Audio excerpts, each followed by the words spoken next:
Execution dock was used for more than 400 years in London to execute pirates, smugglers and mutineers who had been sentenced to death by Admiralty courts. The dock, which consisted of a scaffold for hanging, was located near the shoreline of the River Thames at Wapping. Its last executions were in 1830. History. The legal jurisdiction for the British Admiralty was for all crimes committed at sea. The dock symbolized that jurisdiction by being located just beyond the low tide mark in the river. Anybody who had committed crimes on the seas, either in home waters or abroad, would eventually be brought back to London and tried by the High Court of the Admiralty. Capital punishment was applied to acts of mutiny that resulted in death. For murders on the high seas and specific violations of the Articles of War governing the behavior of naval sailors, including sodomy, those sentenced to death were usually brought to execution dock from Marshalsea Prison. The condemned were paraded across London Bridge past the Tower of London.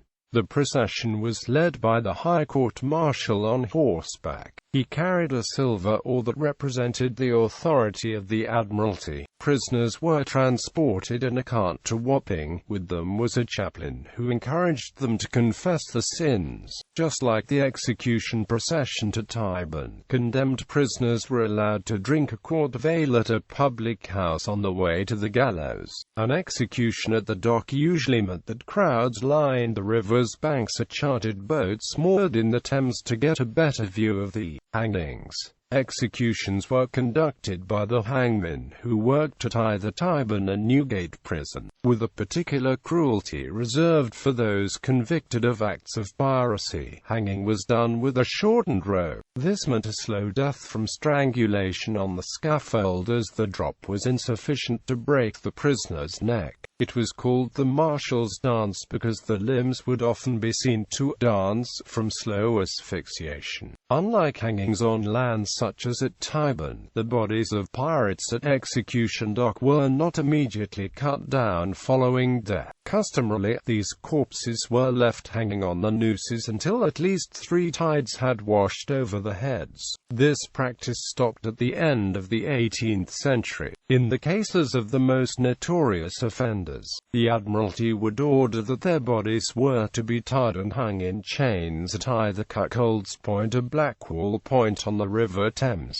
as a warning to all seafarers about the fate awaiting those who turned to piracy. An account from the Gentleman's Magazine, dated the 4th of February 1796, gives a vivid portrayal of a typical execution at London's execution dock. This morning, a little after 10 o'clock, Collie, Cole, and Blanche, the 3 sailors convicted of the murder of Captain Little, were brought out of Newgate and conveyed in solemn procession to execution dock, there to receive the punishment awarded by law. On the cart on which they rode was an elevated stage. On this were seated Collie, the principal instigator in the murder, in the middle, and his 2 wretched instruments, the Spaniard Blanche, and the mulatto Cole, on each side of him, and behind, on another seat, 2 executioners. Collie seemed in a state resembling that of a man stupidly intoxicated, and scarcely awake, and the 2 discovered little sensibility on this occasion, nor to the last moment of their existence did they, as we hear, make any confession. They were turned off about 12:15 in the midst of an immense crowd of spectators.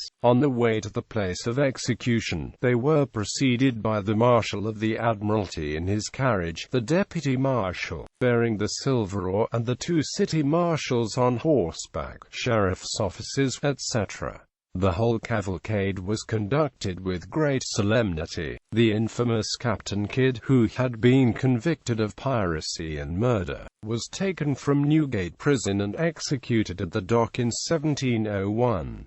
During his execution, the rope broke and Kidd was hanged on the 2nd attempt. His remains were gibbeted by the River Thames at Tilbury for 40 years. Sailors George Davis and William Watts, who were convicted of murdering a ship's captain, were the final hangings at the dock on the 16th of December 1830. Location: Some sources state there is a large E on the Thames side of the building at Swan Wharf that indicates where Execution Dock once stood. Another source states it was approximately where the London Overground station now stands, about 2/3 of the way along Wapping High Street going east.